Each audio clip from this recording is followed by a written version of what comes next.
हरि को निज यश ते अधिक, भक्तन यश पर प्यार। श्री भगवान को अपनी यश महिमा सुनने से भी अधिक अपने निज जनों की, महाभागवतों की चर्चा सुनने में ज्यादा सुख मिलता है। हरि को निज यश ते अधिक, भक्तन यश पर प्यार। जो भक्तों के, महाभागवतों के, भगवत प्रेमी महात्माओं के चरित्रों का श्रवण करता है तो उसकी भक्ति घनीभूत हो जाती है। ताके भक्ति बढ़े घनी, अरु हरि होय सहाय। घनीभूत भक्ति, भक्ति में पुलाई है स्वसुख वांछा, अपनी इंद्रियों के द्वारा शब्द स्पर्श रूप रस गंध का भोग करने की इच्छा, ये भक्ति में पुलाई है। इसी में दंभ पाखंड प्रवेश कर जाता है। पर जब हम महाभागवत भक्तों का चरित्र श्रवण करते हैं तो ये पुलाई नष्ट हो जाती, छिद्र नष्ट हो जाते हैं, घनीभूत भक्ति होती है। और ये घनीभूत भक्ति जिसके हृदय में होती है, स्वयं श्री हरि हर समय उसकी सहायता में रहते हैं। भगवत पार्षद नहीं, स्वयं भगवान उसकी सहायता में। जहां जहां मेरा भक्त चरण रखे, वहां वहां रखूं हाथ, पीछे पीछे मैं फिरूं, कभी न छाणूं साथ। निरपेक्षम मुनिम शांतम, निर्वैरम समदर्शनम, अनुब्रजाम्य हम नित्यम पूये यत्यंगुरेणु भी। स्वयं भगवान पीछे पीछे उस भक्त के डोलते हैं जिसके हृदय में घनीभूत भक्ति होती है। जैसे बछड़ा आगे चलता है तो पुलकती हुई गाय पीछे भागती है। भक्तन पाछे यूं फिरत ज्यों बछड़ा संग गाय। बस हमारी भक्ति में रंग आ जाए, अनुराग रंग आ जाए, हमारी भक्ति घनीभूत हो जाए। जो हमारे अंतःकरण की मलिनता पूर्व पापाचरण के कारण है और हर समय विक्षेप बना रहता है भजन में, वो पाप प्रवृत्ति अंदर जो मूल में वासना रूप से बैठी है, इन सब का विनाश भक्तों की कृपा से हो जाता है। अजहू सोच विचार के, गही भक्तन पद ओट। हरि कृपाल सब पाछली, क्षमिहे तेरी खोट। विचार करके देख लो, तुम्हारे बनाए तुम्हारी बनने वाली नहीं। तो तुम भक्तों के चरणों की ओट ले लो, तो जो तुम्हारे पूर्व के कर्म तुम पर आक्रमण करने के लिए तैयार हैं, बच जाओगे। और हरि ऐसी कृपा करेंगे, पीछे सारे कर्म संस्कारों को भस्म कर देंगे। भक्त चरण धरि भाव, तरत भव सिंधु अगाधा। भक्त चरणों का आश्रय लेने वाला सहज में इस अगाध अपार माया में संसार समुद्र से पार हो जाता है। महाभागवतों के चरित्र सुनने से हमारे हृदय में विशाल भक्ति का प्रादुर्भाव होता है। 12 महाभागवतों में भीष्म जी महाराज बड़े ही महामहिम प्रभु श्री कृष्णचंद्र के अनन्य भक्त हैं। और ऐसी सत्यनिष्ठा किसी भगवत स्वरूप महात्मा में ही पाई जाती, अन्यथा नहीं। अमोघ वचन, जो निश्चय कर लिया वो प्राणपन से निर्वाह किया, जिनके जीवन में सत्य ही सत्य है। कल आप प्रसंग सुन रहे थे, शास्त्रों अश्वमेध यज्ञ, राजसू यज्ञ आदि करके तपोधन महाभिष नाम के राजा ब्रह्मलोक को प्राप्त हुए। ब्रह्मलोक सभा में वो विराजमान थे। भगवती गंगा जी पधारी तो वायु देवता ने उनके अंचल को खिसकाया, जिससे समस्त वहाँ विराजमान ब्रह्म सभा में अपनी ग्रीवा झुका ली। पर महाभिष गंगा जी को देखते रहे और गंगा जी महाभिष को। इसलिए ब्रह्मा जी ने उन दोनों से कहा कि तुमने ये मानुषिक वृत्ति धारण की, ये ब्रह्मलोक सभा में विराजमान के अंदर ऐसी वृत्ति नहीं होती, इसलिए तुम मनुष्य लोक में जाओ, मनुष्य बनो जाकर। पीछे वर्णन किया था कि ये सब गंगा जी का ही रचा हुआ विधान था, क्योंकि अष्टवसुओं ने वशिष्ठ जी के शाप से मनुष्य लोक में जन्मने की बात गंगा जी से प्रार्थना की थी कि मुझे और कोई साधारण स्त्री अपने गर्भ में धारण नहीं कर सकती, हे माँ आप कृपा करो और मुझे अपने गर्भ में धारण करो। तो गर्भ में धारण करने वाले पिता का चयन ब्रह्मलोक में विराजमान महाभीष्म के रूप में श्री गंगा जी ने किया। वही भूतल पर प्रतीप राजा के पुत्र महाराज शांतनु के रूप में प्रकट हुए ब्रह्मलोकवासी महाभीष्म राजा। यम यम कराभ्याम स्पृशति जीर्णम सा सुखमश्नुते पुनर्युवाच भवति तस्मात् तम शांतनुम विदु इति तदस्य शांतनुत्वम। बड़े बड़े ब्रह्म ऋषियों ने इनके प्रभाव को ज्योतिष के द्वारा देखा। यम यम कराभ्याम स्पृशति, जिसको ये छू लेंगे हाथ से तो जीर्णम सा सुखमश्नुते, भले उसकी जीर्ण अवस्था हो वो तुरंत जवान हो जाएगा और सुखपूर्वक पूरा जीवन रहेगा, उसे कभी अशांति छू नहीं सकती, परम शांति बनी रहेगी। इसीलिए इति तदस्य शांतनुत्वम, इनका नाम शांतनु रखा गया। बड़े ही प्रभावशाली बाल्यावस्था से ही थे। जब इनकी नौ किशोर अवस्था थी तो महाराज प्रतीप ने अपने पास बैठाल करके कहा कि मुझे जब मैं तपस्या कर रहा था हरिद्वार में तो एक देवी प्रकट होकर मेरे से बात कही थी कि जब तुम्हारा पुत्र यौवन अवस्था को होगा तो मैं समीप जाऊंगी, पर वो हमसे कभी कोई प्रश्न ना करे, वो तुम्हारे कल्याण के लिए है। ध्यान रखना, तुम्हें यदि कभी दिव्य सुंदरी नवयुवती मिले और तुम उसके रूप से प्रभावित हो जाना तो जान लेना ये वही सुंदरी है। पर यच्च कुर्यान्न तत्कर्म सा पृष्ठव्या त्वया नघ मन योगाद भजंतीम ताम भजेथा इत्युवाचतम। वो जो कार्य करे कभी प्रश्न मत कर देना, कभी पूछ मत लेना कि तुमने ऐसा क्यों किया। यदि तुम पूछ लोगे तो उसी समय वो तुम्हारे पास से चली जाएगी। मेरी आज्ञा है, वो कौन है, क्या कर रही है, कहां से आई है, कहां को जाएगी, ये कोई प्रश्न तुम्हारे नहीं होने चाहिए, ये मेरी आज्ञा है। ऐसा शांतनु जी को प्रतीप उनके जो पिता थे उन्होंने समझाया और उसी समय उनको राज्याभिषेक करके एकांत जंगल में निरंतर भजन करते हुए भगवान को प्राप्त हुए। बुद्धिमान परम प्रतापी परम तपस्वी राजा शांतनु देवराज इंद्र के समान तेजस्वी थे।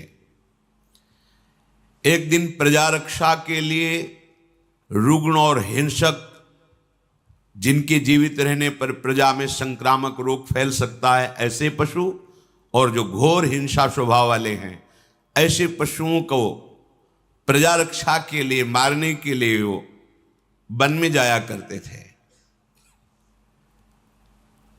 एक दिन उन्होंने गंगा के किनारे ही भ्रमण कर रहे थे, देखा अपने तेज कांति से मानो कई सूर्य एक साथ उदय हो गए हों, ऐसी तेजस्विनी नवयुवती सुंदरी लक्ष्मी जी के समान ऐश्वर्य और सुंदरता से युक्त धीरे धीरे महाराज शांतनु के समीप आ रहे। उनके सारे अंग निर्दोष गौर वर्ण, ऐसा मोहिनी सुंदर रूप, उस पर बड़ी ही दिव्य साड़ी धारण किए हुए। देखते ही राजा शांतनु का शरीर स्तब्ध हो गया। ऐसा रूप तो कहीं सुना भी नहीं था जैसा रूप देखा। आश्चर्यचकित हो गए। थोड़ी देर के लिए दोनों नेत्र अपलक हो गए, पलक झपना बंद हो गई, मानो मूर्ति खड़े हो। ऐसी दिव्य कांति, ऐसी दिव्य सौंदर्य सुधा समीप आकर के महाराज शांतनु की तरफ सांत्वना देते हुए बोले, आप धैर्य धारण कीजिए, मैं आपकी ही सेवा के लिए आया हूं। तब इनमें साहस हुआ बात करने का। शांतनु जी ने कहा, मैं देख करके ही बता रहा हूं कि तुम कोई दानवी, गंधर्वी, अप्सरा, यक्षी, नाग कन्या या मानवी हो ही नहीं सकती। त्रिभुवन में ऐसी कोई सुंदरी नहीं, मुझे पता है, क्योंकि ब्रह्मलोक से सीधे आए हैं तो सब कुछ पता है। इनकी स्मृति, इनका ध्यान, इनकी तपस्या इतनी जोर की है कि ऐसी सुंदरी तो हमने देखी ही नहीं। पर मैं तुमसे प्रश्न नहीं करूंगा कि तुम हो कौन।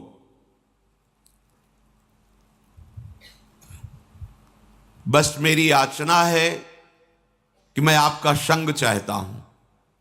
जब शांतनु जी ने ऐसी प्रार्थना की तो मधुर मुस्कान युक्त महायशस्विनी त्रिपथगामिनी भगवती गंगा जी उनके ऐश्वर्य की वृद्धि के लिए उनसे कहा, यत्तु कुर्यामहं राजन शुभम वा यदि वा शुभम ना तद वारयितस्यामि न वक्तव्या तथा प्रियम।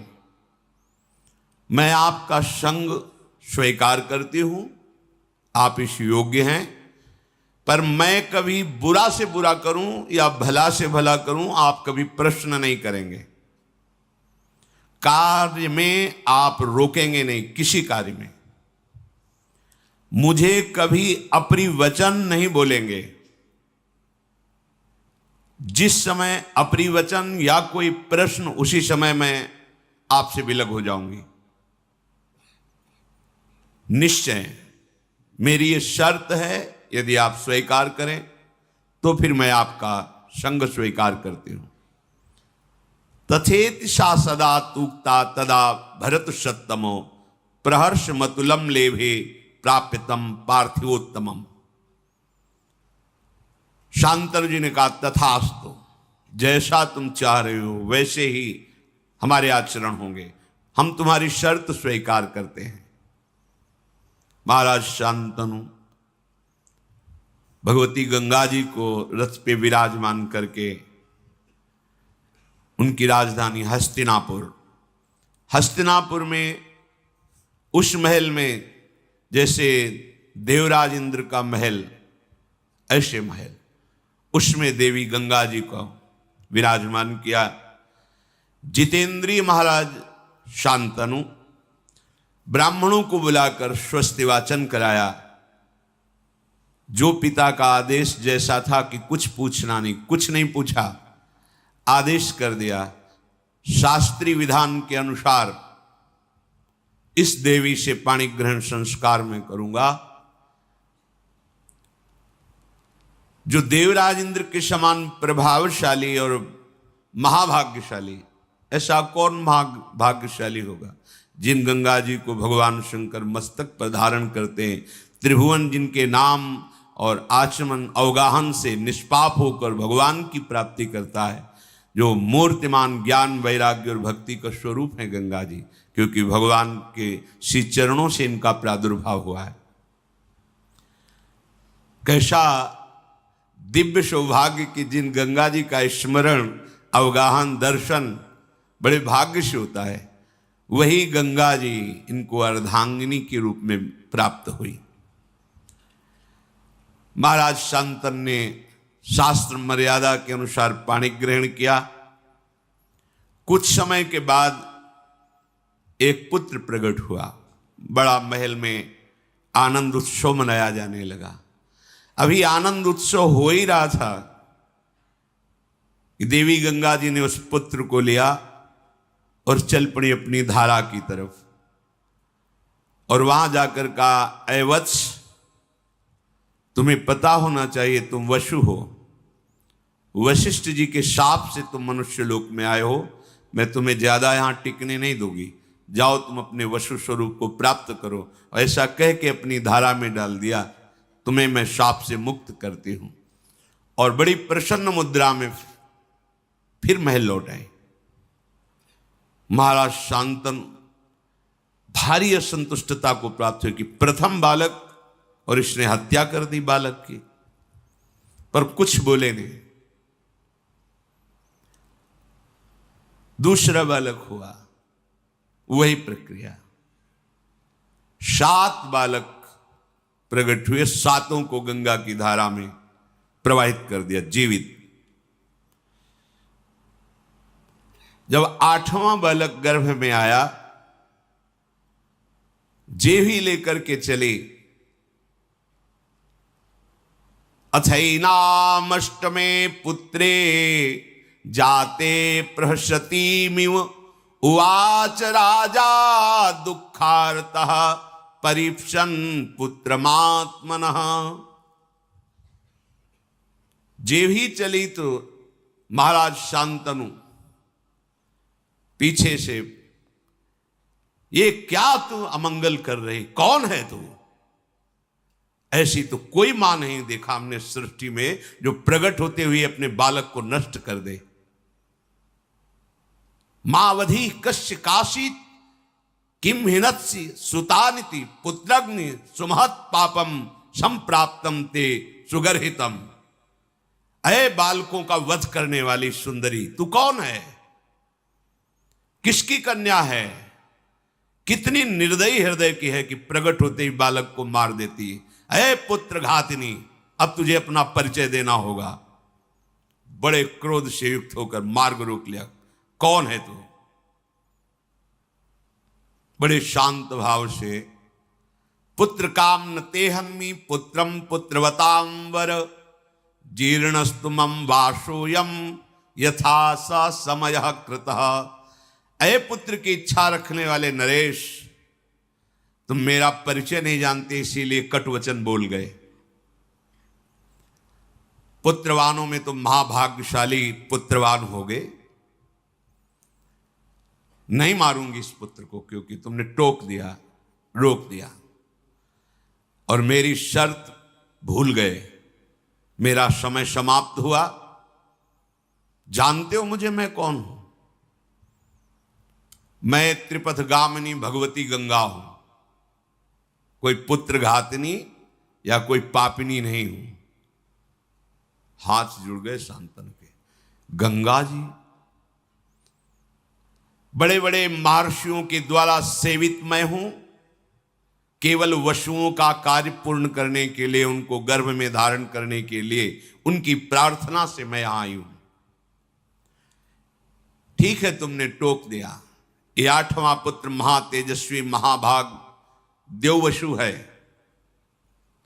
वशिष्ठ जी के शाप से 7 तो मुक्त कर दिए, 8वें को तुमने रोक दिया। अब ये यही रहेगा, आजीवन मृत्युलोक में रहेगा। तुम्हारे सिवाय ऐसा त्रिभुवन में कोई राजा नहीं जो मेरा संग कर सके। तुम वसुओं के पिता हो। मानवीय सृष्टि में ऐसा कोई है नहीं कि इन वसुओं को गर्भ में धारण कर सके। अतः इन वसुओं की प्रार्थना से इनकी मां बनने के लिए मैंने मानव शरीर धारण करके तुम्हारा संग किया। मैंने पहले ही कह दिया था वसुओं से कि तुम्हारे जन्म होते ही तुम्हें मैं मुक्त कर दूंगी। ये वसु हैं, कोई और नहीं है। मैं पुत्र घातिनी नहीं हूं, इनको शाप से मुक्त किया है। महान व्रत का पालन करने वाले तुम्हारे इस पुत्र को मैं भी तुम्हारे पास नहीं छोड़ूंगी। इसमें 8 वसुओं का अंश है।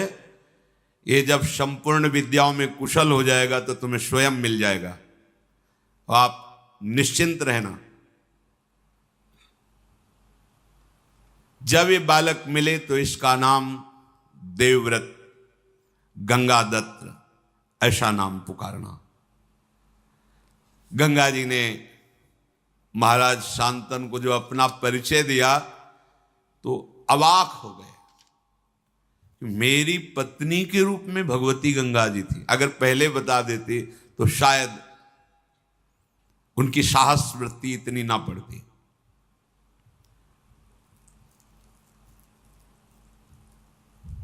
महाराज बहुत उदास हो गए। देखते ही देखते पुत्र सहित गंगा जी अंतर्धान हो गई। सासमा षोडशाष्टौ च चतस्त्रोष्टौ तथा पराः रतिमप्नावन स्त्रीषु बभूव वन गोचरः। 16/8/4/8 36 वर्ष तक गंगा जी के वियोग में वहीं वन में ही अधिक समय व्यतीत करते महाराज शांतनु। वही गंगा जी का ध्यान, उन्हीं का स्मरण। भारी वियोग हृदय में हुआ, क्योंकि जब परिचय मिला तो अंतर्धान हो गई। 36 वर्ष। एक दिन विचरण कर रहे थे, देखा गंगा की धारा प्रवाहित होती हुई रुकने लगी। विचार किया कि ऐसा कैसे हो सकता है। आगे बढ़े तो देखा विशेष रूपवान, बलवान, आचारवान, तेजस्वी एक बालक अपने धनुष में प्रत्यंचा चढ़ाकर बाणों से गंगा की धारा को रोक दिया है। लौकिक अलौकिक समस्त अस्त्रों की कलाएं उसमें विराजमान हैं। बल, धैर्य, वीर, पराक्रम, महारथी वीरता, ये सब उसमें झलक रही। महाराज शांतनु ने देखा। महाराज शांतनु इतने आकर्षित हो गए, उन्हें पता नहीं कौन है। जब नजदीक की तरफ बढ़े तो बालक देख के ही अंतर्धान हो गया। बड़े विस्मय में पड़ गए कि ऐसा तेजस्वी बालक अभी तक हमने नहीं देखा, जो बाणों से गंगा की धारा को रोक दे। बहुत चिंतित थे। इतने में देखा कि भगवती गंगा जी उस बालक को हाथ से पकड़े हुए सामने आई। बड़ा दिव्य रूप पहले से भी अधिक प्रकाशित गंगा जी का है, क्योंकि इनके संग के लिए ही अपने रूप की गरिमा को कम किया था, तब ऐसा रूप था। अब तो दिव्य रूप गंगा जी का। दिव्य अलंकारों से विभूषित देवी गंगा उस बालक को सामने लाई और कहा, ये वही आपका 8वां पुत्र है जिसके लिए आपने मुझे कटुवचन बोले थे, रोका था और मैं लेकर के अंतर्धान हुई थी। पुरुष सिंह त्रिभुवन में इसके समान कोई अस्त्रवेत्ता नहीं, शास्त्रों का ज्ञान रखने वाला और शस्त्रों का ज्ञान रखने वाला। इसे मैंने बड़ी दिव्यता से पालन पोषण किया है। यह अब आपका पुत्र है। ये महर्षि वशिष्ठ से 6 अंगों सहित समस्त वेदों का अध्ययन करके ब्रह्मबोध हो चुका है। महाराज वशिष्ठ जी योग वासिष्ठ नामक पूर्ण ब्रह्मबोध कराने में समर्थ ग्रंथ है योग वासिष्ठ। ये अस्त्र विद्या का महान पंडित, महान धनुर्धर और युद्ध में देवराज इंद्र को भी परास्त करने की सामर्थ्य रखने वाला बालक है। देवता असुर कोई भी त्रिभुवन में ऐसा नहीं जो इसके सामने टिक सके। नीति को भगवान शुक्राचार्य जी से हमने शिक्षा दिलाई है और देवदानों वंदित भगवान बृहस्पति जी से इसने शास्त्र ज्ञान प्राप्त किया है। ब्रह्म ज्ञान वशिष्ठ जी से प्राप्त किया है। महाबाहु महात्मा ये पुत्र अंग और उपांगों सहित पूर्ण रूप से प्रतिष्ठित है। जमदग्नि नंदन महर्षि भगवान परशुराम जी का ये शिष्य है। अस्त्र विद्या में उनके समान ही है। मैंने पूर्ण करके इस पुत्र को तुम्हें दिया है। राजधर्म, अर्थशास्त्र, मोक्ष धर्म, समस्त धर्मों का यह महान पंडित है, ज्ञानी है। जाओ, ये तुम्हारे कुल की कीर्ति का वर्धन करने वाला होगा। अभी कुछ बोल ही नहीं पाए थे महाराज शांतनु की देवी गंगा अंतर्धान हो गई। गंगा जी की आज्ञा शिरोधार करके महाराज शांतनु सूर्य के समान प्रकाशित होने वाले अपने पुत्र को राजधानी में लाए। हस्तिनापुर अमरावती के समान सुंदर, देवराज इंद्र की राजधानी अमरावती। जे ही संपूर्ण प्रजा को पता चला कि शांतनु का अष्टम पुत्र जो गंगा जी ले गई थी वापस आया है, संपूर्ण प्रजा में आनंद की लहर दौड़ गई। बड़े ही सौम्य स्वभाव महात्मा, गुणवान, ज्ञानी, नीतिज्ञ, शास्त्रज्ञ, शस्त्रज्ञ, ऐसे युवराज को प्राप्त करके शांतनु जी को बहुत सुख हुआ और विद्वान ब्राह्मणों को बुलाकर युवराज पद पर अभिषिक्त कर दिया। अति पराक्रमी पुत्र को प्राप्त करके पिता शांतनु को अपार सुख हो रहा है कि अब मेरा जीवन आनंद में है। राज्यभार संभालेगा और अपना जीवन में भजन करके समाप्त करूंगा, क्योंकि अब कोई कामना नहीं रह गई। पर सावधान रहना चाहिए, साधक को सावधान रहना चाहिए। हृदय की स्थिति ऐसी होने पर भी कि मेरे पर कोई कामना का प्रभाव नहीं पड़ेगा, ऐसा कभी नहीं सोचना चाहिए। जब तक शरीर में श्वास है तब तक साधक को कभी अपने को सिद्ध समझकर मनमानी बर्ताव नहीं करना चाहिए, क्योंकि जिनके चरणों का आश्रय लेकर तुम चल रहे हो ये उनका प्रताप है। अगर अहम आ गया तो उन्हीं के चरणों की शक्ति से बलवान माया है। माया शक्ति भगवान की है, किसी और की नहीं है। तो परास्त होने में देर नहीं लगेगी। किसी और की होती तो परास्त न कर पाती, पर जैसे मम माया तैसे ममैवांशो, बराबर का खेल है।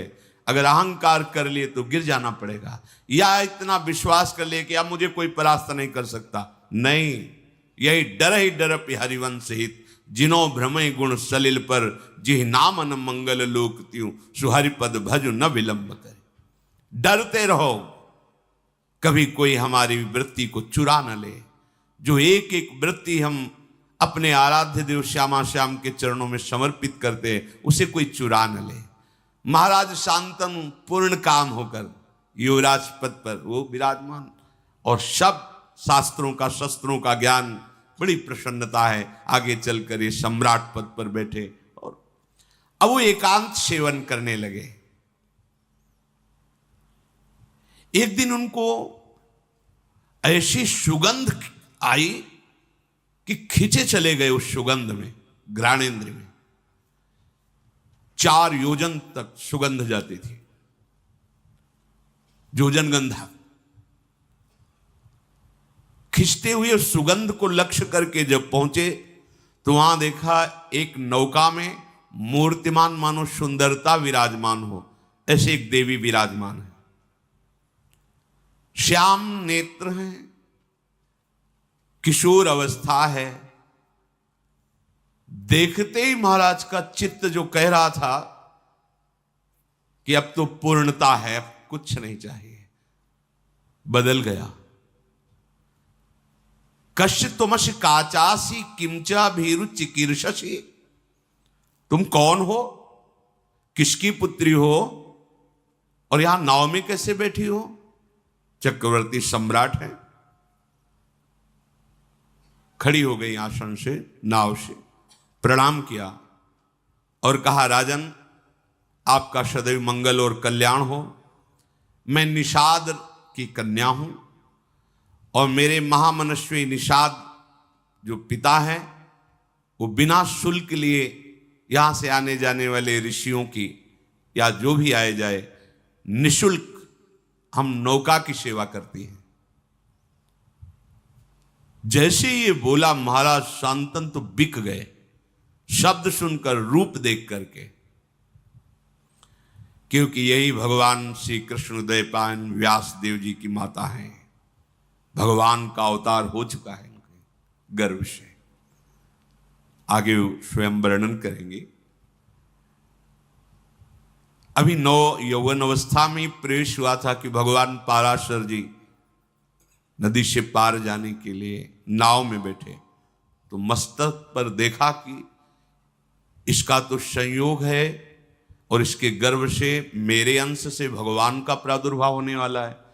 भगवान व्यासदेव जी भगवान श्री हरि के अवतार हैं। उनका देवी मैं दिव्य दृष्टि से देख रहा हूं कि इसी समय तुम्हारे गर्भ से भगवान का अवतार होगा। तो उनका भगवान अभी तो मैं यौवन अवस्था को भी प्राप्त नहीं हुई हूं।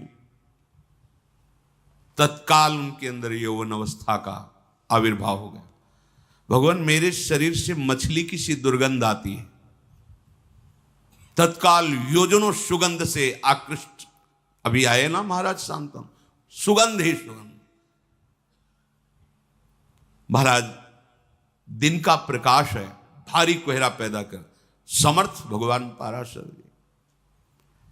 महाराज अगर गर्भ हुआ तो हमसे फिर ब्याह कौन करेगा? कन्याओं में, पंच कन्याओं में तुम पवित्र कन्या रहोगी, महाराज गर्भ तो धारण करना पड़ेगा। नहीं, इसी समय प्रकट होगा, गर्भ भी नहीं धारण करना पड़ेगा। भगवान पाराशर जी की कृपा से उसी समय श्री कृष्ण द्वैपायन भगवान व्यासदेव जी का प्रादुर्भाव, और प्रकट होते ही मृगचर्म कमंडल हाथ में लिया और प्रणाम किया। ऐसे नहीं कि प्रकट हुए बच्चे हो, पाराशर जी बच्चा लेके चले, ऐसे नहीं, कमंडल लिया और बोले मां जब कभी आवश्यकता हो तब याद मात्र कर लेना, मैं आपकी सेवा में उपस्थित हो जाऊंगा। श्री कृष्ण द्वैपायन भगवान व्यासदेव जी की मां है। राजा शांतनु को ऐसा पूर्व का कुछ पता नहीं, और पाराशर जी ने तत्काल जो कन्या स्वरूप वही प्रकट कर दिया था। शांतनु उनके रूप, माधुर्य, सुगंध और वाणी भगवान व्यासदेव की मां है। सुनते ही मुग्ध हो गए, जैसे गंगा जी पर। तो गंगा जी के वियोग से जो हृदय की दशा हुई थी, वो देवव्रत गंगादत्त से मिलने पर पुत्र के थोड़ी शांत हो गई थी। फिर वही नवीन, बहुत सावधानी की जरूरत होती है। उपासक कभी ऐसा न समझ ले कि अब हमारा कोई नहीं बिगाड़ सकता। हां, प्रभु की कृपा से मन प्रभु में लग गया, कुछ अच्छा नहीं लगता है, पर सावधान, कभी भी कोई वृत्ति, वही दशा आ गई जो गंगा जी के वियोग में थी। सीधे उतरे नाव से, तुम्हारा घर कहां है? बताया। वहां गए, चक्रवर्ती सम्राट है। जे ही देखा निषाद ने कि महाराज पधारे, प्रणाम किया, अर्घ दिया, पूजन किया। महाराज मेरे तो भाग्य खुल गए, आप जैसे प्रतापी राजा यहां पधारे हैं। क्या आज्ञा है, क्या सेवा करूं? वो जो नौका में विराजमान युवती हो, तुम्हारी पुत्री है? हाँ महाराज, मैं तुम्हारी पुत्री का वरण करता हूं और उसको मांगने आया हूं तुमसे। महाराज, ओहो, मुझे चिंता थी कि इतनी सुंदर पुत्री का वरण कौन, किसके साथ करूंगा? मेरे पास तो धन नहीं, संपत्ति नहीं। भगवान ने मेरी बात सुन ली। आप जैसा तेजस्वी, आप जैसा महान सम्राट स्वयं मांगने आया, ये तो मेरी पुत्री का भाग्य और मेरा भी भाग्य है। परंतु आप राज्य के अधिकारी मेरी पुत्री के नहीं, पुत्री का अधिकार मेरे हाथ पर है। तो अब मैं जैसा कहूंगा वैसा आपको करना होगा, तब आपको पुत्री मिलेगी। राजा के रूप में आपका स्वागत कर लिया, पर पुत्री मांग रहे हो तो उसके लिए मेरे पास शर्त है। उस शर्त को पूरी करो और पुत्री को ले जाओ। यदि आप मेरी पुत्री को अर्धांग में विराजमान करना चाहते हो तो सत्य को सामने रखकर मेरे सामने प्रतिज्ञा करो कि इससे जो संतान होगी वही हस्तिनापुर के सिंहासन पर विराजमान होगी। शांतनु ने कहा, ऐसा कभी नहीं हो सकता। मैं गंगा पुत्र देवव्रत के स्थान को किसी को नहीं दे सकता। तुरंत वहां से चल दिए। अब हृदय में वही विरहाग्नि जो गंगा जी के अंतर्धान होने पर हुई थी। अब बोल सकते नहीं किसी से, हृदय जल रहा है एकांत में, बस कि अब क्या करें, कोई उपाय नहीं। देवव्रत युवराज पद पर हैं और पूर्ण समर्थ हैं। मैं उनके भाग्य पर ऐसा नहीं कर सकता कि वो राजा ना बने और इसका पुत्र राजा बने, कभी नहीं कर सकता। अपने सुख के लिए ऐसा कभी नहीं कर। दुचित हो गए, इधर ये भाव और उधर उस रूप और वाणी को सुनने के बाद बिक गए महाराज शांतनु। रोज का रोज शरीर बीमार होने लगा, अस्वस्थ होने लगे महाराज शांतनु।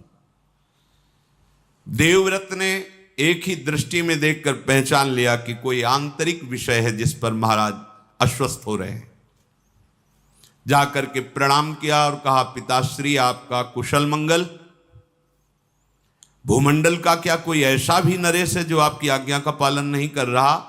आप आदेश कीजिए, अभी मैं उसको परास्त करके आपके चरणों में। या कोई आपकी ऐसी आंतरिक दुख वृत्ति है जो आप किसी को बता नहीं सकते? अब आपका मौन रहना ठीक नहीं। आपके स्वास्थ्य के लिए आप चक्रवर्ती सम्राट पद पर हैं, आपको बोलना ही होगा, आपको हमसे बात करनी होगी। आपकी कांति मलिन हो रही है, आपका शरीर पीला हो रहा है, आप खिन्न हैं। साधारण बात तो है नहीं, ये कोई रोग नहीं है। मैं जानता हूं कि मैं प्रतिकार कर सकता हूं आपके इस चिंतन का, पर आपको उत्तर देना होगा। शांतनु ने कहा, बेटा इसमें संदेह नहीं कि मुझे कोई रोग नहीं है, मैं भारी चिंता में डूब गया हूं। कैसे तुम्हें बताऊं, तुम पुत्र हो, कैसे तुम्हें अपनी चिंता की बात बताऊं? पर जब तुम पूछ रहे हो तो तुम इस विशाल वंश के मेरे एक ही पुत्र हो। मुझे पूर्ण पता है कि तुम पुरुषार्थ में समर्थ हो।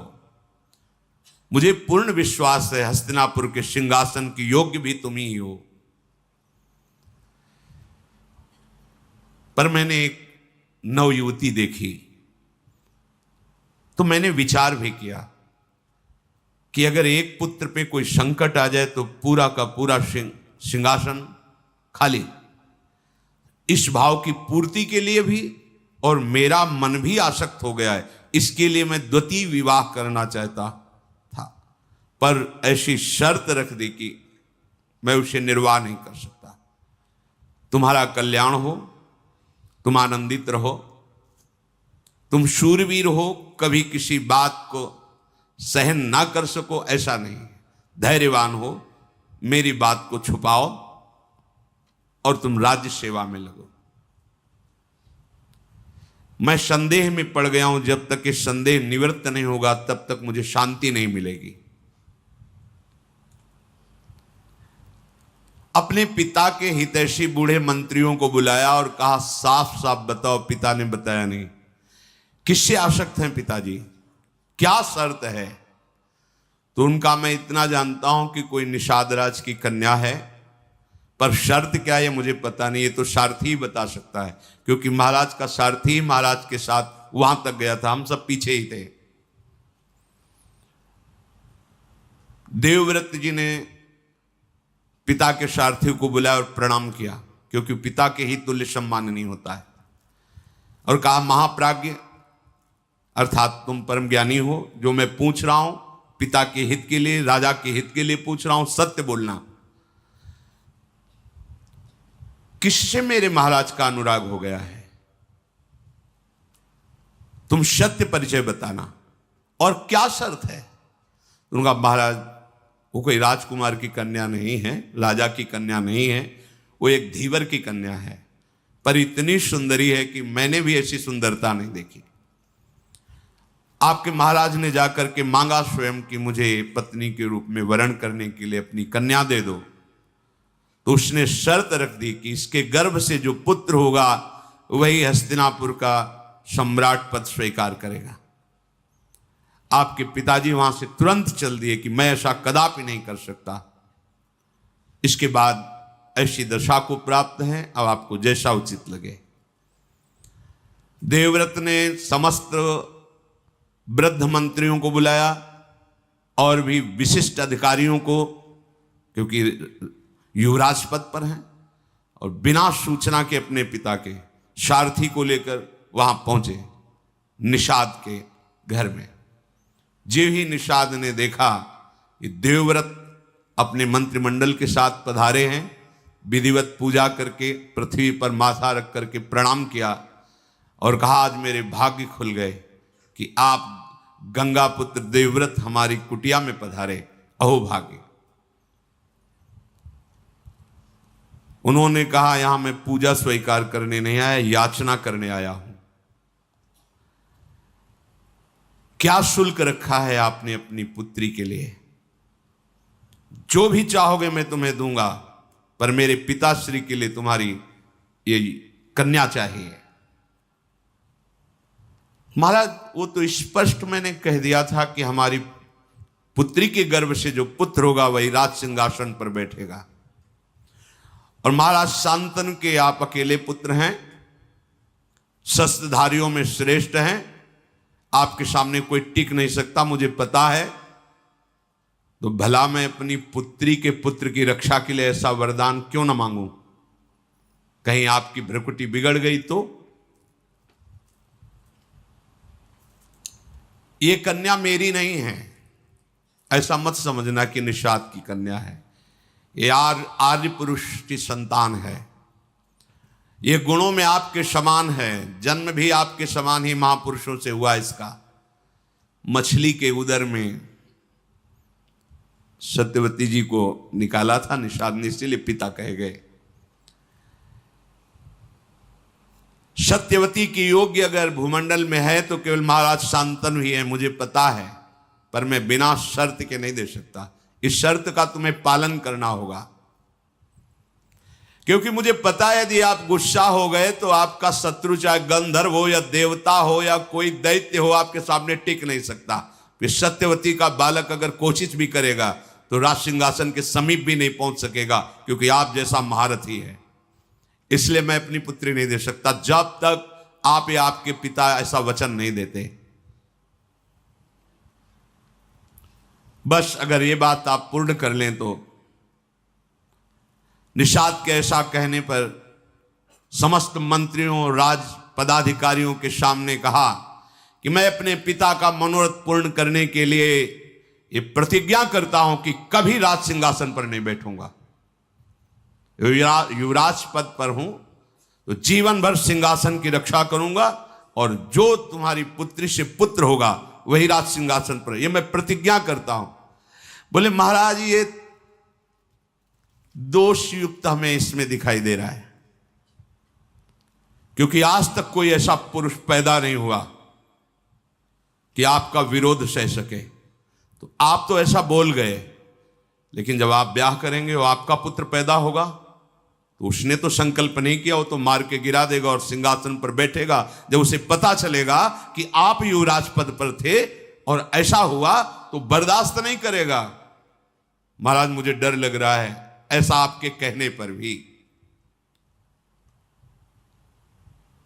इसलिए कन्या पर आपका पूरा अधिकार तभी माना जाएगा जब आप मुझे निर्भय कर देंगे।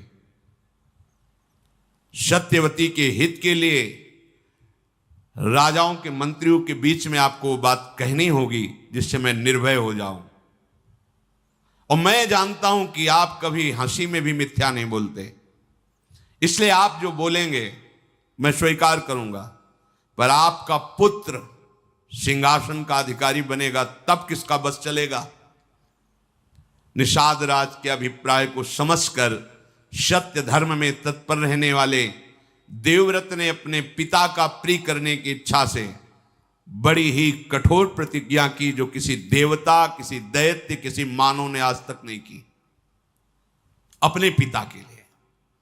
उन्होंने कहा, मेरी बात सुनो, जितने दिव्य ऋषि देवता अंतरिक्ष के दैवी शक्तियां सब प्रकट होके सुनो, मैं सत्य कहता हूं, पिता के लिए मैं आजीवन ब्रह्मचारी। यह बहुत बड़ी बात है। पिता के लिए मैं आजीवन ब्रह्मचारी रहूंगा, कभी किसी स्त्री को स्वीकार ही नहीं करूंगा, ना राज सिंहासन में बैठूंगा, ना कभी ब्याह करूंगा, ना कभी ब्रह्मचर्य तोड़ूंगा। भीष्म प्रतिज्ञा इसे कहते हैं।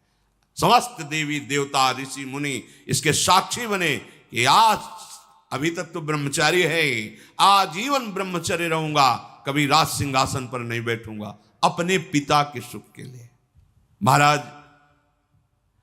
जो ही भीष्म जी ने आजीवन अखंड ब्रह्मचर्य के व्रत की प्रतिज्ञा की, तो बड़े बड़े ऋषि मुनि देवता सब, ततो अंतरिक्ष अप्सरसो देवा सप्त ऋषि गणास तथा अव्यवर्षंत कुसुमैर भीष्मोप्यमिति चाब्रवन। जय हो भीष्म प्रतिज्ञा करने वाले देवव्रत भीष्म की जय हो। आज से तुम्हारा नाम भीष्म पड़ेगा। और पुष्पों की वर्षा ऋषियों ने, देवताओं ने, अप्सराओं ने की। ये भयंकर प्रतिज्ञा आज तक किसी ने नहीं की, भीष्म जी ने। इसलिए आज से तुम्हारा नाम भीष्म पड़ेगा। अब तो कोई शब्द ही नहीं रह गया था। निषाद कन्या से बोले, मां रथ पर विराजमान होइए। रथ पर बैठा करके ले चले। उन सत्यवती जी को जब महाराज शांतनु के समीप लाए, तो जैसे मछली को जल में छोड़ दे तो नवीन प्राण आ जाते हैं, ऐसे देखकर। पर आश्चर्यचकित होकर के बोले, जिसे मैं नहीं ला पाया उसे तुम कैसे ले आए? राजमंत्रियों ने बताया, महाराज ऐसी इन्होंने प्रतिज्ञा कर ली। आंखों में अश्रु आ गए शांतनु जी के। मेरे लिए इतना बड़ा त्याग? जाओ, मैं आशीर्वाद देता हूं। मृत्यु तुम्हारे वश में होगी। जो त्रिभुवन को वश में रखती मृत्यु, वो तुम्हारे वश में होगी। जब चाहोगे तब शरीर छोड़ोगे, नहीं चाहोगे तो तुम्हारे शरीर को मृत्यु स्पर्श ही नहीं कर सकती। मृत्यु विजयी स्वच्छंद मृत्यु का वरदान दिया। नते मृत्यु प्रभाविता यावत जीवित मिच्छसी त्वत्तो हनुज्ञाम संप्राप्य मृत्यु प्रभाविता नग। हे पुत्र, जब तक तुम नहीं चाहोगे तब तक तुम्हारे शरीर को मृत्यु छू ही नहीं सकती। मृत्यु विजयी होने का वरदान महाराज शांतनु ने दिया। सत्यवती जी महातपस्वी चेदिराज वसु की पुत्री हैं।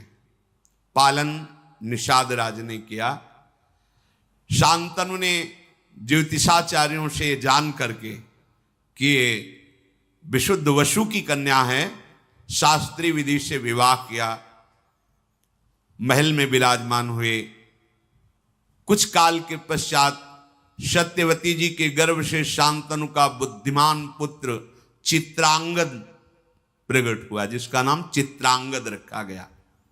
बड़ा ही पराक्रमी, श्रेष्ठ पुरुषों में सम्माननीय। शांतनु ने फिर दूसरा पुत्र प्रकट किया, जिसका नाम विचित्रवीर्य हुआ। चित्रांगद और विचित्रवीर्य और भीष्म जी, गंगा से भीष्म जी और सत्यवती से चित्रांगद और विचित्रवीर्य महाराज शांतनु के प्रकट हुए। अभी विचित्रवीर्य यौवन अवस्था को भी नहीं प्राप्त हुए थे। महाराज शांतनु भगवत चिंतन करते हुए अपने शरीर को पूर्ण किया, अर्थात उनकी जीवन लीला समाप्त हुई।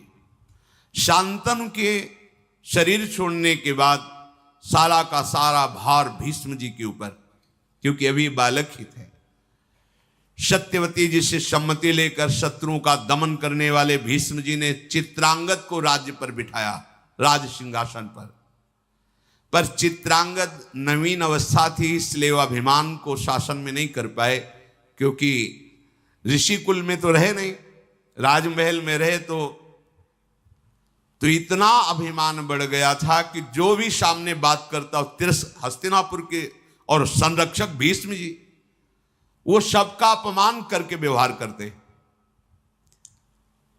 और भीष्म जितने महान होते हुए बस इतना ही कह देते थे कि नहीं, वत्स, सम्मान पूर्वक व्यवहार करना चाहिए, क्योंकि राजा पद पे हैं तो डांट नहीं सकते, पहले जाके सर झुकाना होगा। कोई भी मनुष्य हो, देवता हो, असुर हो, सबका आक्षेप करना, सबको अपमानित करना, चित्रांगद ने अपना ऐसा स्वभाव। तो एक गंधर्वराज का नाम था चित्रांगद, गंधर्वों का राजा था। वो एक बार सभा में आया, कहा राजकुमार मेरे जैसा कोई नाम धारण करे तो उसको मेरे से युद्ध करना होगा, मेरे पर विजयी हो तभी वो चित्रांगद नाम धारण कर सकता है, अन्यथा नहीं। मेरा नाम चित्रांगद है, मैं गंधर्वराज हूं, तुम्हें युद्ध के लिए ललकारता हूं। और धर्म ये कहता है जिसके लिए युद्ध ललकार हो वही लड़ेगा, ऐसा नहीं कि भीष्म जी लड़ लें।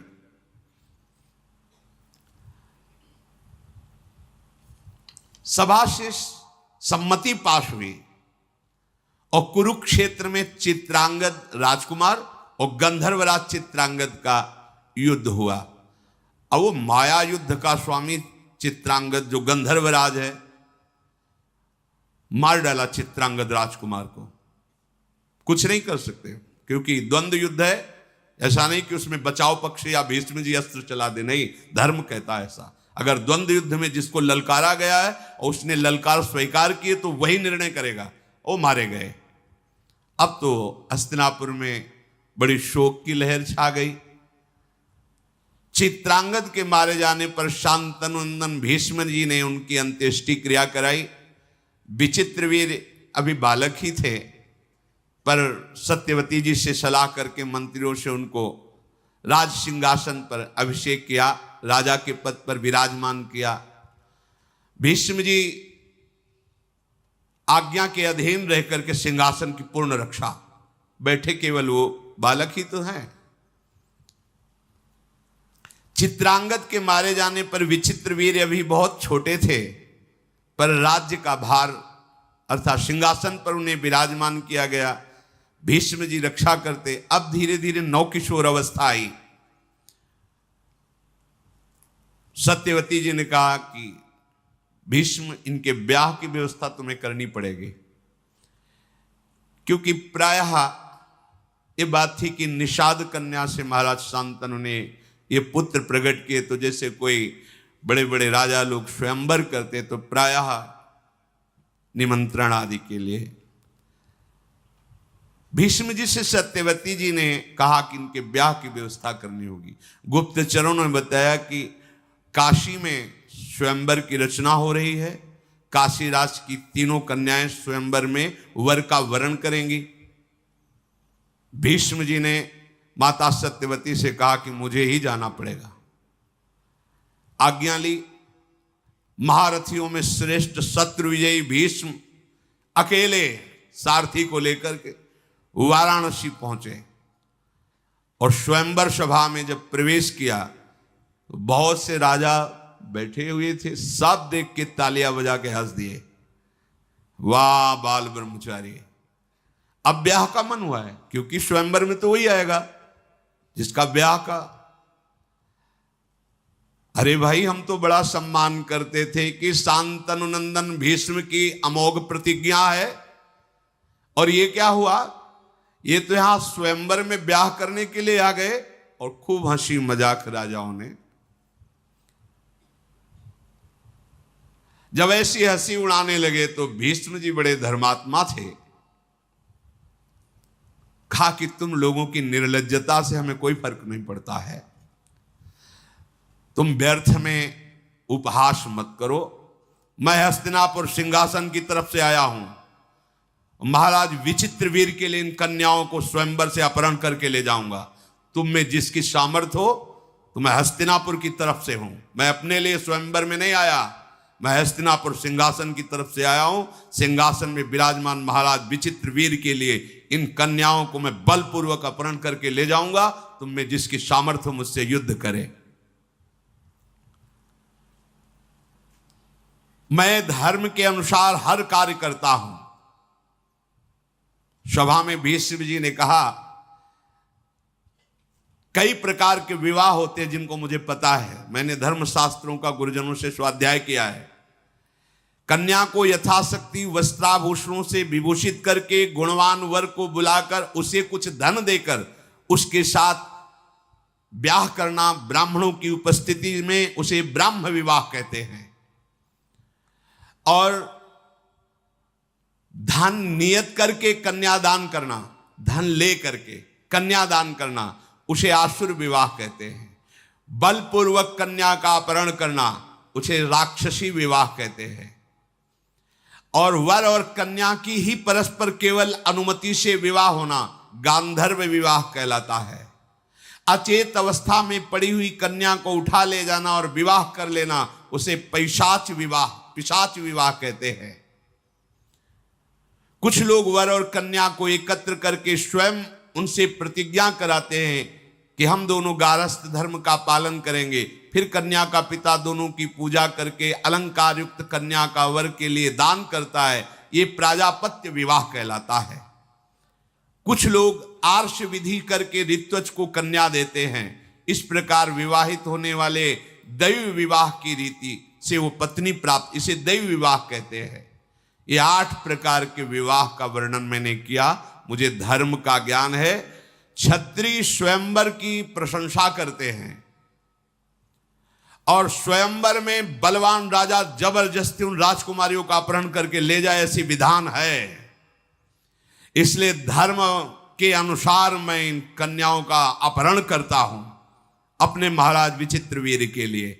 ऐसा नहीं कि धर्म के विरुद्ध आचरण का। भूमि पालो, तुम लोगों की भुजाओं में यदि बल हो तो मुझे पराजित करो और इन कन्याओं को छीन लो। केवल हंसी मजाक करने से बात नहीं होती। मैं युद्ध के लिए संपूर्ण राजाओं को एक साथ निमंत्रण देता हूं कि इन 3 कुमारियों को बैठा लिया, अब जिसकी भुजाओं में बल हो मैं अकेले हूं, छुड़ा लो। भीष्म जी की बात सुनकर जितने वहां कन्या को प्राप्त करने के लिए राजा राजकुमार आए थे, सबने अपने अपने कवच बांधने शुरू किए। भुजाओं में ताल ठोक करके भीष्म जी से लड़ने के लिए चले। जल्दीबाजी में कोई इधर कवच बांध रहा है, कोई उधर कवच बांध रहा है, मानो आकाशमंडल से तारे टूट पड़ रहे हो, ऐसे राजा चमकते हुए मुकुट, धनुष बाण भीष्म जी को घेर लिया। क्रोध में भर करके भवें टेढ़ी करके चारों तरफ से ऐसे बाण वर्षा करने लगे जैसे वर्षा में पानी की बूंदें गिरते हैं।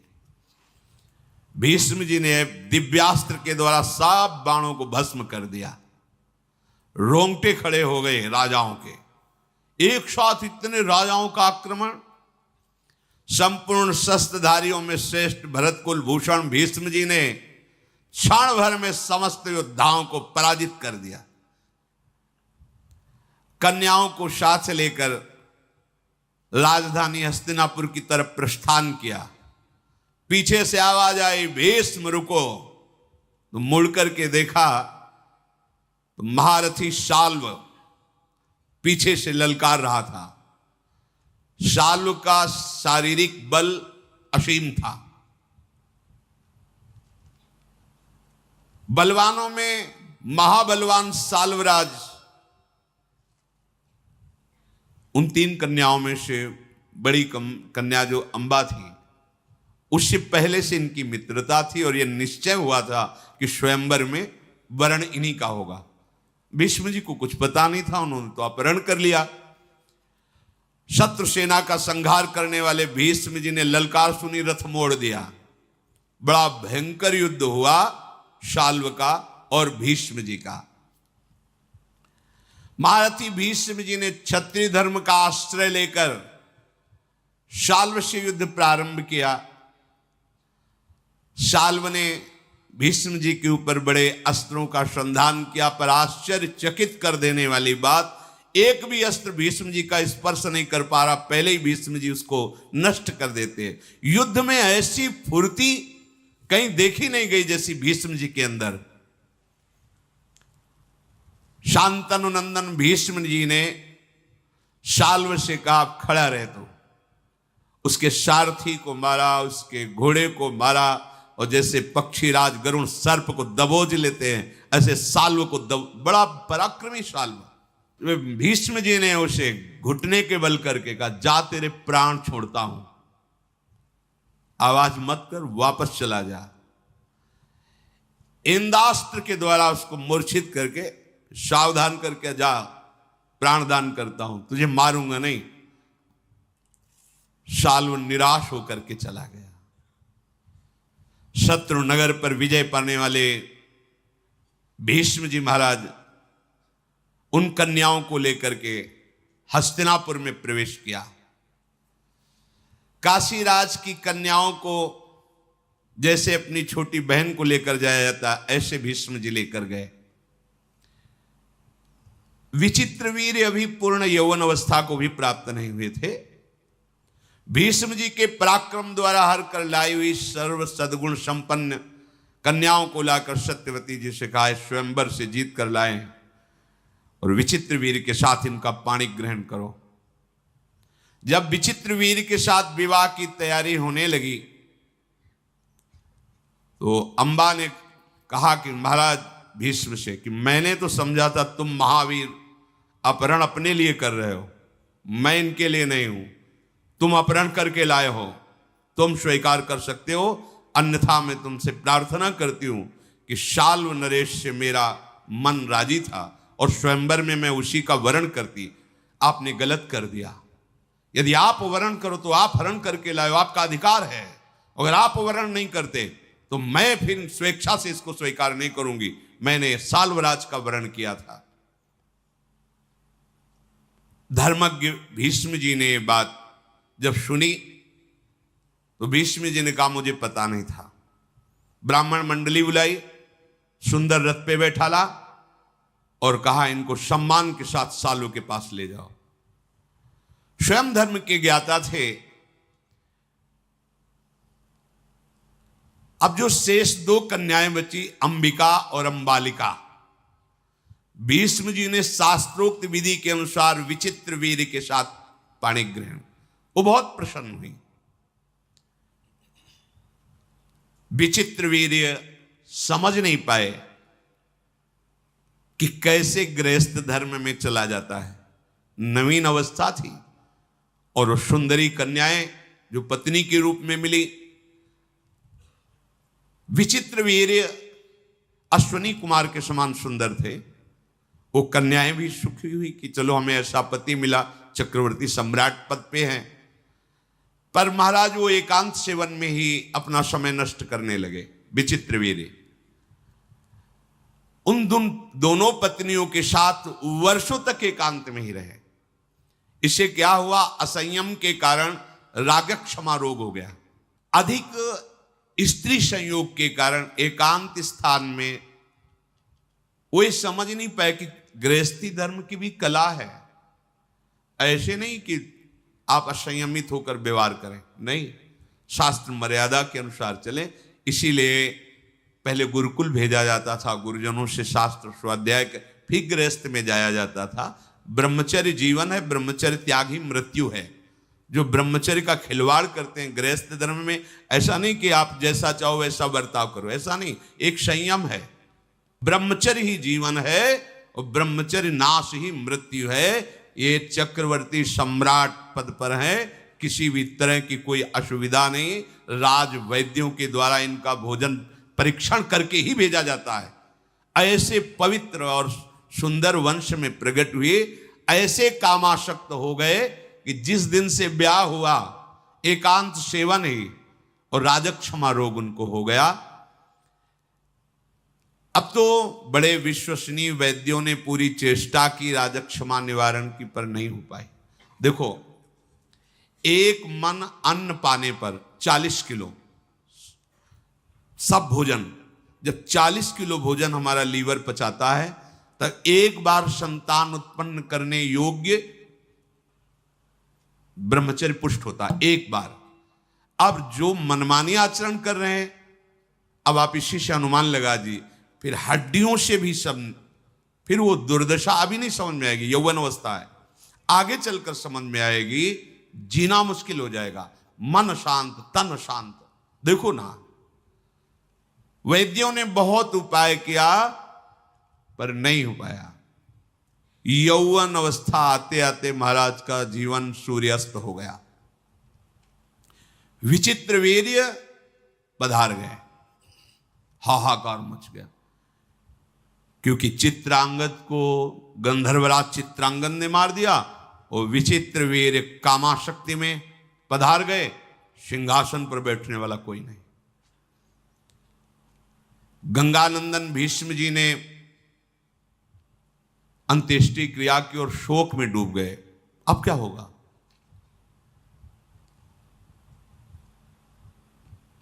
सत्यवती जी भीष्म जी से कहा,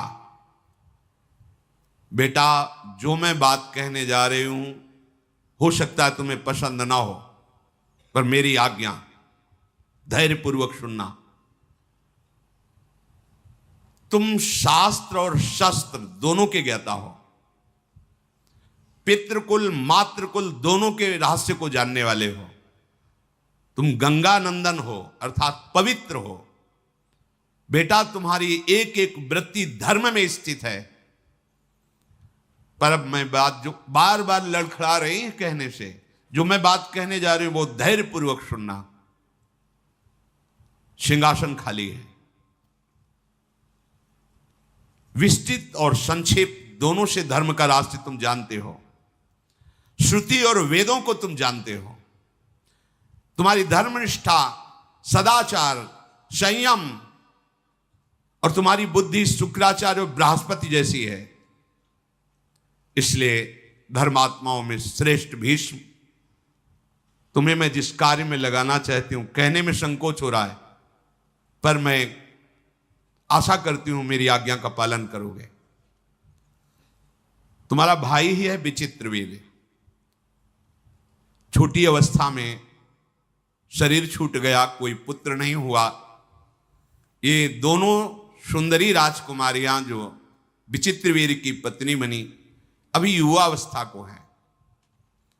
भारत हमारे कुल की संतान परंपरा को सुरक्षित रखने के लिए तुम्हें मेरी ये बात माननी है कि इनके गर्भ से पुत्र उत्पन्न करो, क्योंकि तुम मेरे बेटा ही हो। पिता और माता दोनों का अधिकार होता है। पिता शांतनु, तुम्हारी मां गंगा, तो उन्हीं के समान मैं हूं। सत्यवती जी ने कहा, महाबाहो विचार करके ये धर्म कार्य है, तुमको ऐसा करना चाहिए। अभिषेक कराओ, सिंहासन पर विराजमान हो और आगे के लिए संतान उत्पन्न करो। बड़े बड़े विद्वानों मंत्रियों के बीच में सत्यवती जी ने ऐसी बात कही। धर्मात्मा भीष्म जी ने कहा, मां तुम्हारा कहना बनता है, परंतु मैं राज्य के लोभ से क्या बात, मैं कभी जीवन में अपने ब्रह्मचर्य को खंडित नहीं कर सकता।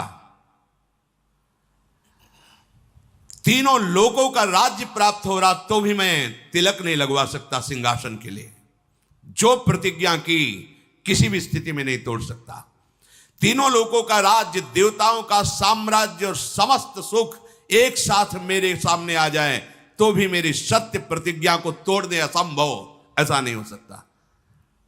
मैं प्राण त्याग सकता हूं, सत्य को नहीं। यह महाभागवत की स्थिति, सत्य को नहीं। पृथ्वी अपना गंध छोड़ सकती है, जल अपने रस को छोड़ सकता है, तेज रूप को, वायु स्पर्श को, लेकिन भीष्म अपनी प्रतिज्ञा को नहीं। सूर्य की गति बदल सकती है, अग्नि शीतल हो सकता है, चंद्रमा शीतलता का त्याग कर सकता है, इंद्र का पराक्रम फीका पड़ सकता है, धर्मराज धर्म की उपेक्षा भी कर दे तो भी भीष्म अपनी प्रतिज्ञा को कदापि नहीं तोड़ेगा। माता हस्तिनापुर का क्या, चाहे संसार का नाश हो जाए, मुझे अमरत्व मिले, त्रिलोकी का राज्य मिले, पर मैं अपने प्रण को नहीं तोड़ सकता, सत्य को नहीं छोड़ सकता। माता सत्यवती चुप हो गई। उन्होंने कहा, बेटा मैं जानती हूं तुम सत्य प्रतिज्ञ हो, पर क्या तुम मेरी बात को नहीं समझ रहे हो? परंतु अगर मेरी बात को समझ रहे हो तो कोई तो उपाय होगा। तुम सिंहासन पर नहीं बैठोगे, वहां पुत्र है नहीं, अब होगा क्या आगे? भीष्म जी ने कहा, राजमाता मैं धर्मशास्त्रों को जानता हूं, बड़े बड़े महापुरुषों से आपद अवस्था में धर्म की व्यवस्था का भी विधान जानता हूं, इसलिए मैं आपको एक सलाह दे रहा हूं। भीष्म जी ने कहा, महाराज शांतनु की परंपरा को चलाने पर धर्मयुक्त सिंहासन में अधिकारी बैठे, इसके लिए मैंने शास्त्रों में जो व्यवस्था पढ़ी है वो आपको कह रहा हूं। शास्त्रों में कहा गया है, विधवायाम नियोगार्थे निवृत्तेतु यथा विधि गुरुवच्च स्नुषावच्च वर्ते आताम परस्परम। विधवायाम नियुक्तस्ते घृताक्तो वाग्यतो निशि एक मुत्पादेत पुत्रम न द्वितीयम कथंचन। तपस्वी ब्रह्म ऋषि के द्वारा वो बीभत्स रूप बनाकर दुर्गंध युक्त शरीर को करके राज सिंहासन चलाने के लिए केवल एक पुत्र पैदा कर सकता है, जो कभी मिला ना हो और कभी मिले ना। और तपस्या से युक्त जितेंद्रीय ब्रह्म ऋषि, ऐसे ब्रह्म ऋषि को राजी कर लिया जाए और संतानोत्पत्ति के लिए एक बार ऐसा संयोग कराया जाए, शास्त्र का ऐसा आदेश है। तब सत्यवती जी ने कहा कि बेटा तुम पुत्र हो, इसलिए मैं लजाती हुई तुमसे कहती हूं कि मुझे किसी और ब्रह्म ऋषि के ढूंढने की आवश्यकता नहीं है। हमारे गर्भ से एक प्रकट हुआ है जिसका नाम श्री कृष्ण द्वैपायन व्यास है, जिसको केवल भगवान पाराशर ही जानते हैं, दूसरा नहीं जानता अभी तक। अगर तुम्हारी सलाह हो तो मैं अपने बेटा व्यास को बुलाऊं, फिर उसको आज्ञा करूं, क्योंकि उन्होंने कहा था कि जिस समय तुम चिंतन करोगे मैं चिंतन करते हुए उपस्थित हो जाऊंगा। भीष्म जी ने कहा, सुना है महर्षि व्यास वो तो समस्त वेदों की वो प्रकट करने वाले, वो तो भगवत स्वरूप हैं। ये तो माता बहुत सुंदर बात हुई, आप भगवान व्यास जी का जरूर चिंतन कीजिए। मुनिवर श्री कृष्ण द्वैपायन व्यास का चिंतन किया। जे ही चिंतन किया तो वेदों के श्लोकों की गूंज करते हुए भगवान व्यासदेव जी वहीं प्रकट हो गए। भगवान के अवतार हैं, श्याम शरीर विशाल नेत्र। कहां से आए किधर से आए कुछ पता नहीं, वहीं प्रकट हो गए। जेवी सत्यवती ने देखा, दौड़ करके हृदय से लगा लिया, पुत्र है। और वात्सल्य भाव से भर करके अपने वक्षा स्थल से लगाकर दुग्ध से अभिषेक किया। सत्यवती जी की आंखों से आंसू बह रहे थे। भगवान महर्षि व्यास जी अपने कमंडल के पवित्र जल से माता के चरणों का अभिषेक करके साष्टांग प्रणाम किया। धर्म के तत्व को जानने वाली, अय मां जरूर कोई इच्छा है आपकी, तभी आपने स्मरण किया है, आज्ञा कीजिए। त्रिभुवन में कोई ऐसा कार्य नहीं जो आपकी आज्ञा से पूर्ण ना हो सके। बड़े बड़े हस्तिनापुर के ब्राह्मणों ने भगवान व्यासदेव जी का अभिषेक पूजन वंदना की। जब आसन पर विराजमान किया तो सत्यवती जी ने कहा कि माता और पिता दोनों से पुत्र का जन्म होता है, दोनों का समान अधिकार होता है, पर पिता से भी अधिक पुत्र पर मां का अधिकार माना गया है। संन्यास लेने पर भी मां को साष्टांग दंडोत करने का आदेश है और पिता साष्टांग दंडोत उस सन्यासी पुत्र की करे, ऐसा आदेश है। पर वो सन्यासी पुत्र भी अपनी मां को साष्टांग, पिता से भी अधिक मां का अधिकार है। पता नहीं किस विधान से भगवान प्रसन्न होकर मेरे गर्भ से आप जैसा पुत्र प्रकट किया। जैसे पिता के नाते से भीष्म मेरा पुत्र है, ऐसे माता के नाते से तुम भी शांतनु पुत्र ही हो। पिता के नाते से भीष्म जी पुत्र हैं, मैं मां पद पे हूं, पर मां तो गंगा जी हैं। ऐसे पिता के नाते से जैसे हो भीष्म जी, ऐसे मां के नाते से, पिता तो पाराशर जी हैं पर मां तो मैं ही हूं, इसलिए मैं तुम्हारी मां हूं, तो तुम इस शांतनु वंश में भी अपना अधिकार रखते हो। इसलिए मेरी आज्ञा है, विचित्र वीर की दोनों पत्नियों से मुझे एक एक राजकुमार चाहिए। ये संतान उत्पादन का कार्य मैं तुम्हें देती हूं और ये धर्म कार्य है। अतः मेरी बात पर विचार करके इस कुल परंपरा चलाने के लिए भीष्म की सलाह और विद्वानों की सलाह और धर्मयुक्त वो आप कार्य कीजिए। भगवान व्यासदेव जी ने कहा, माता, पर और अपर दोनों प्रकार के धर्मों का रहस्य जानने पर आपकी आज्ञा धर्म संगत है। ऐसा नहीं कि आप अधर्म की आज्ञा कर रही।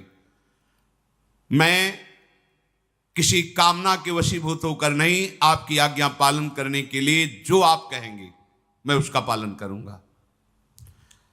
मैं वरुण के समान तेजस्वी पुत्र उन दोनों युवतियों से प्रकट करूंगा, पर मेरी आज्ञा सुना दी जाए कि इनको एक एक वर्ष तक जैसा मैं नियम बताऊं वैसे ये चलें।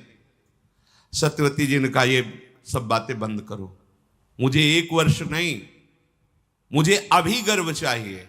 एक वर्ष इंतजार करेंगे, एक वर्ष में तो बालक प्रकट हो जाए, मुझे अभी चाहिए। ये नियम संयम व्रत ये सब दूसरे को समझाओ, तुम मेरे पुत्र हो, मेरी आज्ञा है। मैं इस समय पुत्र कामना से युक्त हूं, सिंहासन खाली है, शीघ्र गर्भ धारण करने के उपाय करो।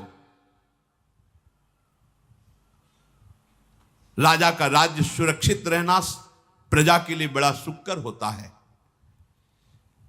भगवान व्यास जी ने कहा, यदि मुझे समय नहीं दे रही हो तो फिर उन देवियों को बोलो कि भयभीत ना हो मेरे रूप को देखकर, घृणा ना करे मेरे रूप को देखकर। मैं ऐसा भयावना रूप रखकर उनके सामने जाऊंगा, बस उनको फिर या तो संयम में रहे, जो नियम व्रत बताए, और अगर नहीं अभी तो फिर मेरा ऐसा स्वरूप होगा कि वो भय न धारण करे। मेरे गंध, मेरे रूप, मेरे वेश और मेरे शरीर को देखकर भयभीत होना, घृणा करना, ये सब आएगा, पर वो ऐसा ना करें, आप संभालो। ऐसा कहने के बाद महातेजस्वी मुनिश्रेष्ठ व्यास जी भगवान सत्यवती से शुद्ध वस्त्र श्रृंगार धारण कराओ और उनको बैठा लो। सत्यवती जी ने अंबिकाम्बालिका को पुष्ट किया कि हमारे ही पुत्र हैं, भगवान व्यासदेव जी हैं, सामने आएंगे, तुम्हें भयभीत नहीं होना, तुम्हें घृणा नहीं करनी, उनका इतना विभत्स रूप बना के आएंगे। बहुत तैयार किया, राज सिंहासन पर बैठने के लिए अधिकारी चाहिए।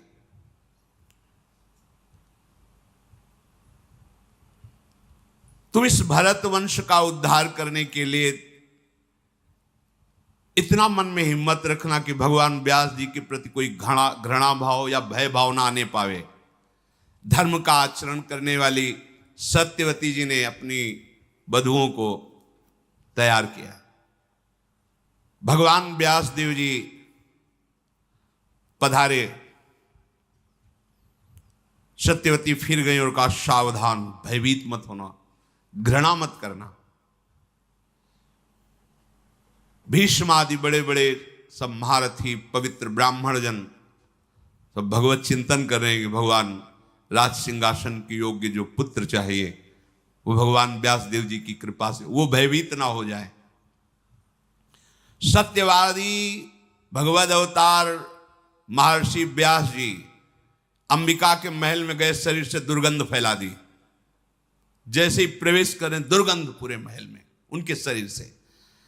ऐसा घृणित घी ये सब ऐसे लगा कि दूर से ही घृणा पैदा, वो राजकुमारियां, ऐसा भयावह रूप, बस केवल दीपक का प्रकाश, कोई और प्रकाश नहीं। दीप वैसे ही कृष्ण वर्ण, श्याम वर्ण, वैसे ही बीभत्स रूप। व्यास जी के शरीर का रंग, उनकी जटाएं, आंखें दीपक किलो में पिंगल वर्ण की तेजस्वी आंखें चमक रही, दुर्गंध वैसे ही आ रही। वो भयावह रूप देख करके भय से युक्त होकर के अंबिका ने आंखें बंद कर ली। व्यास भगवान बाहर निकले।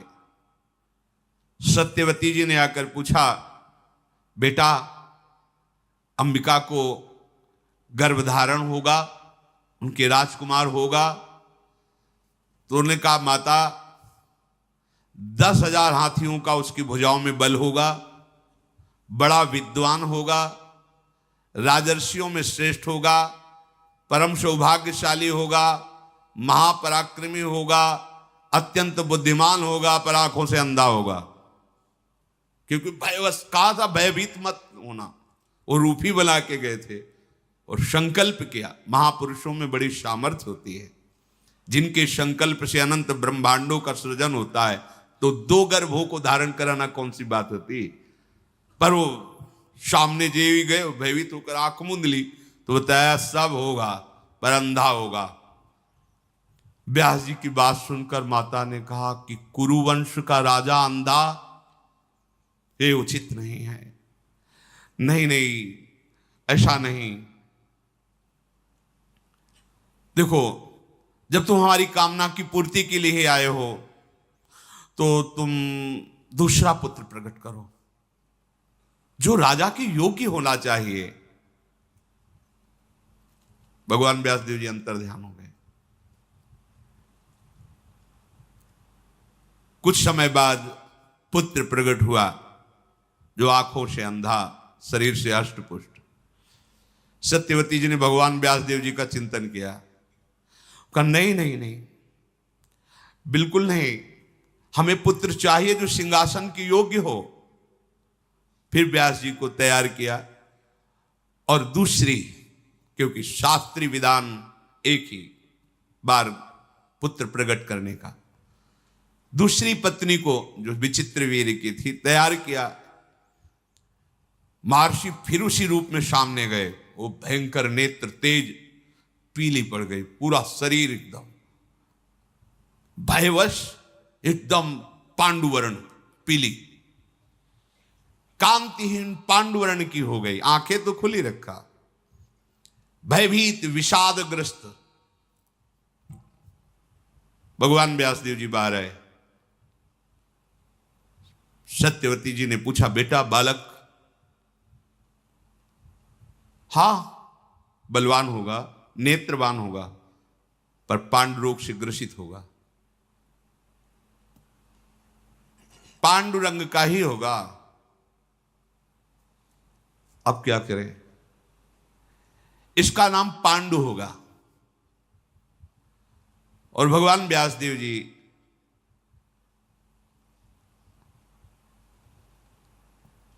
देखो, भगवान की लीला का स्वरूप पहले से संबोधन कर रहे थे, भय मत करना, घृणा मत करना, वैसा स्वरूप।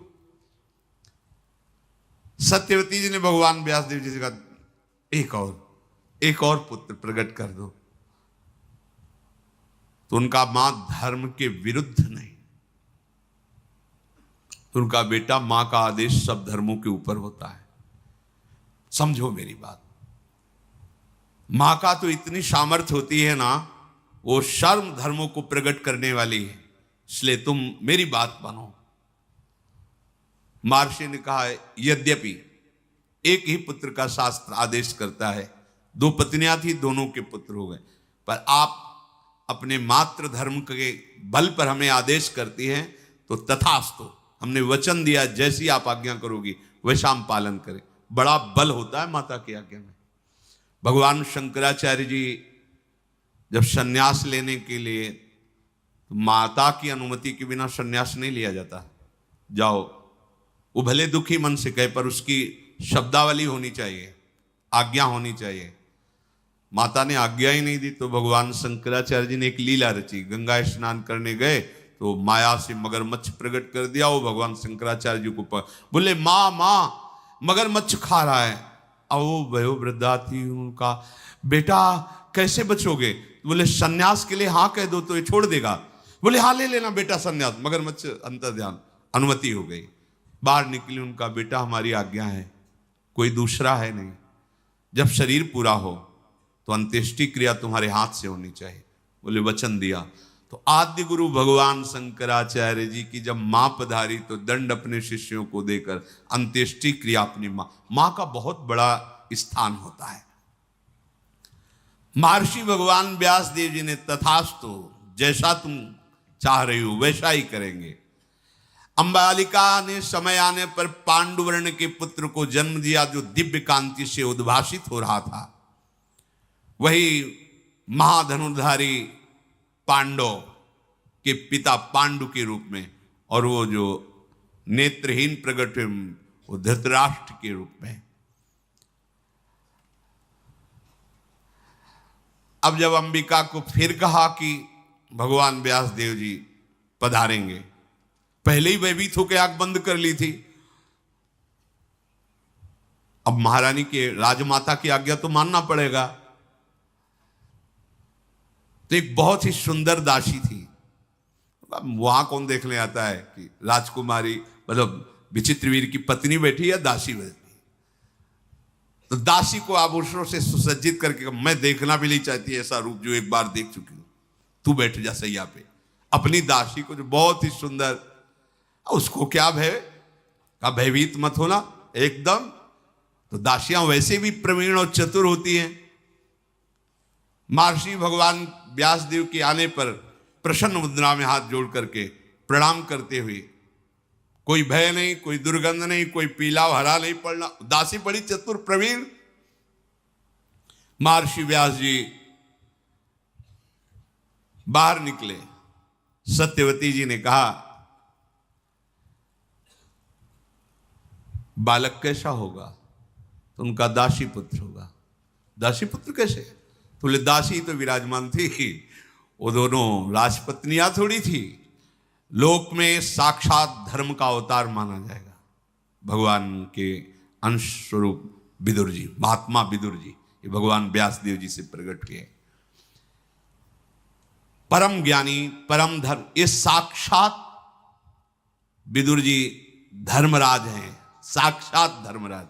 धर्मराज के अंश से धर्मराज युधिष्ठिर, लेकिन ये साक्षात धर्मराज जी हैं।